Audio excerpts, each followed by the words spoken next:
خارجہ وانگ یی کی وزارت خارجہ آمد. نائب وزیر اعظم وزیر خارجہ اسحاق ڈار نے چین کے وزیر خارجہ کا استقبال کیا. دونوں رہنماؤں نے گرم جوشی سے مصافحہ کیا. پاکستان اور چین کے درمیان اسٹریٹجک ڈائیلاگ کا چھٹا دور آج اسلام آباد میں ہوگا. دو طرفہ تعلقات کو نئی جہت ملنے کی توقع ہے. چینی وزیر خارجہ نائب وزیر اعظم اسحاق ڈار اسٹریٹجک ڈائیلاگ کی صدارت کریں گے.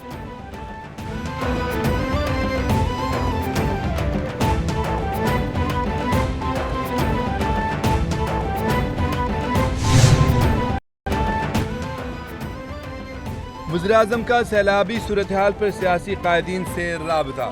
شہباز شریف کا chairman Peoples Party Bilawal Bhutto سے ٹیلی فونک رابطہ. وزیراعظم کی ہنگامی صورتحال سے نمٹنے کے لیے حکومت سندھ کو ہر قسم کی معاونت کی پیشکش. وزیراعظم نے امیر جماعت اسلامی حافظ نعیم الرحمان اور وفاقی وزیر تعلیم و پیشہ ورانہ تربیت ڈاکٹر خالد مقبول صدیقی سے بھی ٹیلی فون پر گفتگو کی.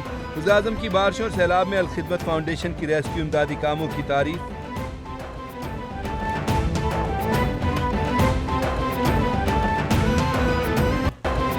کراچی میں بادلوں کی پھر گھن گرج.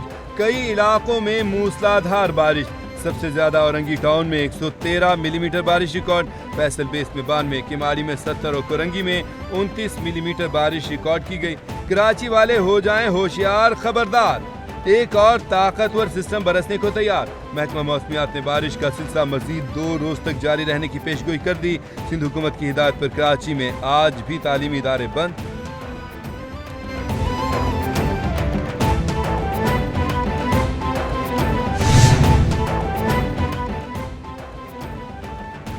کراچی کے مختلف علاقوں میں بجلی کی فراہمی کئی گھنٹے گزرنے کے بعد بھی بحال نہ ہو سکی. نارتھ ناظم آباد بلاک اے اور جی بلاک میں 48 گھنٹے سے بجلی غائب. جنریٹرز بھی جواب دے گئے. گلستان جوہر بلاک 8 عسکری 4 میں کل شام 7 بجے سے بجلی بند. ٹیپو سلطان روڈ اور شہید ملت روڈ کے علاقوں میں منگل سے بجلی بند. بجلی کی بندش کے باعث پانی کا بحران سر اٹھانے لگا. شہر کے 94% علاقوں کی بجلی بحال کر دی کہ الیکٹرک کا دعویٰ.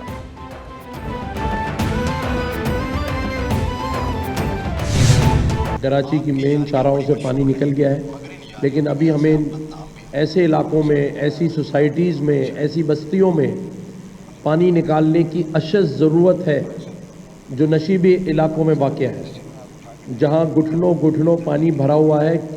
لوگوں کے گھروں اور کچن میں لوگ چھتوں پہ رہ رہے ہیں. یہی حال میرپور خاص کی ہے، یہی حال حیدرآباد کے لطیف آباد اور باقی دوسرے شہر علاقوں کی ہے. تو اس وقت اندرون سندھ میں بھی شدید بارشیں ہوئی ہیں جس سے تمام علاقے ڈوبے ہوئے ہیں. انشاءاللہ پرسوں میں حیدرآباد اور میرپور خاص کا دورہ کروں گا.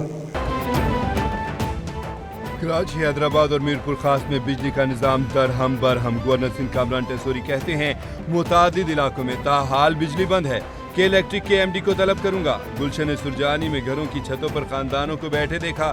میئر کراچی کو تعاون کی یقین دہانی کراتے ہیں. وقت آ گیا ہے مسائل کا حل تلاش کریں. کسی بھی حال میں شہریوں کو تنہا نہیں چھوڑیں گے. اگر بھارت کو شکست دے سکتے ہیں تو شجرکاری بھی کر سکتے ہیں.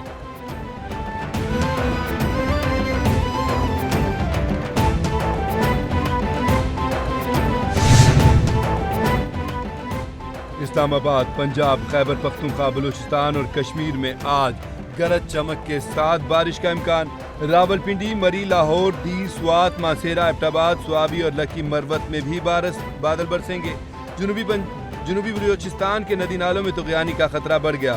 پی ڈی ایم میں پنجاب کے مطابق تربیلا ڈیم 100% اور منگلا ڈیم 74% بھر چکا. دریائے سندھ میں چشمہ اور کالا باغ بیراج پر نچلے درجے کا سیلاب. بلکھ اور بسنتر نالے کے مقام پر بھی نچلے درجے کا سیلاب ہے.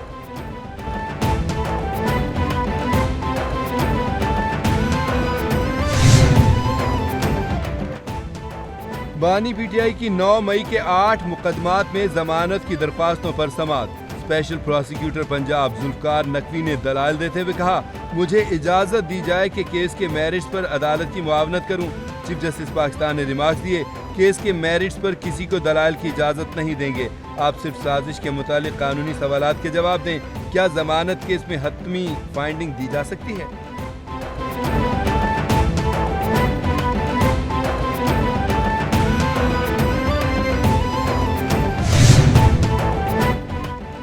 لاہور ہائی کورٹ نے قیام پاکستان سے پہلے کا جائیداد کا تنازع حل کر دیا۔ عدالت نے بہن کی اولاد کو جائیداد میں حصے دینے کا ٹرائل کورٹ کا فیصلہ کالعدم قرار دے دیا۔ جسٹس خالد اسحاق نے جمشید سمیت دیگر کی اپیل پر 29 صفحات پر مشتمل تحریری فیصلہ جاری کر دیا۔ فیصلے کے مطابق قیام پاکستان کے بعد بہن 1988 تک زندہ رہی، کبھی عدالتی فورم استعمال نہیں کیا۔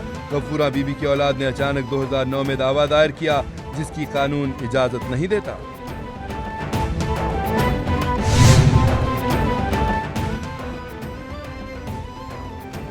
سلامتی کونسل کی دہشت گردوں کی فہرست میں تمام افراد مسلمان ہی کیوں ہیں؟ سمجھ سے بالاتر اور قطعاً ناقابل قبول ہے۔ پاکستانی مستقل مندوب عاصم افتخار نے کہا، فہرست میں ایک بھی غیر مسلم دہشت گرد موجود نہیں۔ یہ صورتحال تبدیل ہونی چاہیے۔ غیر مسلم انتہا پسند دہشت گرد اکثر احتساب سے بچ جاتے ہیں۔ ٹی ٹی پی مجید بریگیڈ کا تعاون علاقائی اور بین الاقوامی امن کے لیے شدید خطرہ ہے۔ فتنۃ الخوارج ٹی ٹی پی افغانستان میں پناہ لیے ہوئے ہیں۔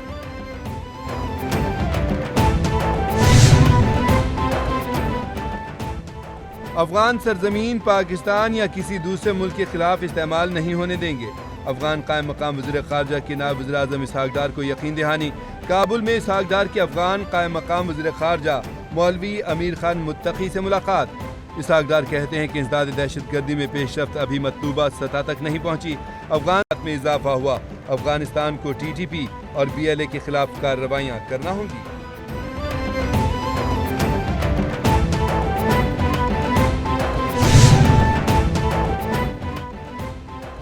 افغان دارالحکومت میں چھٹے سہ فریقی اجلاس کا انعقاد۔ پاکستان، چین اور افغانستان شریک ہوئے۔ پاکستان کی جانب سے اسحاق ڈار، چینی وزیر خارجہ اور افغان عبوری وزیر خارجہ نے شرکت کی۔ مذاکرات میں سیاسی، معاشی اور سیکیورٹی تعاون پر بات چیت۔ فریقین نے دہشت گردی کے خلاف مشترکہ کوششوں کو مزید مضبوط بنانے کے عزم کا اظہار کیا۔ فریقین کا تجارت، ٹرانزٹ، علاقائی ترقی، ثقافت اور دیگر شعبوں میں تعاون کے فروغ کا عزم۔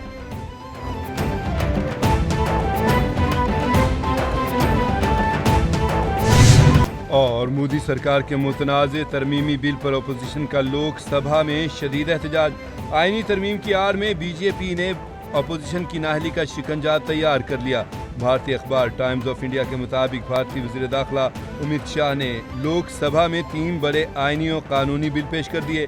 بلوں کا مقصد سنگین فوجداری مقدمات میں زیر حراست اعلیٰ عہدیداروں کو نااہل قرار دینا ہے۔ البتہ ترمیم کے تحت رہائی کے بعد دوبارہ تقرری کا راستہ کھلا ہوگا۔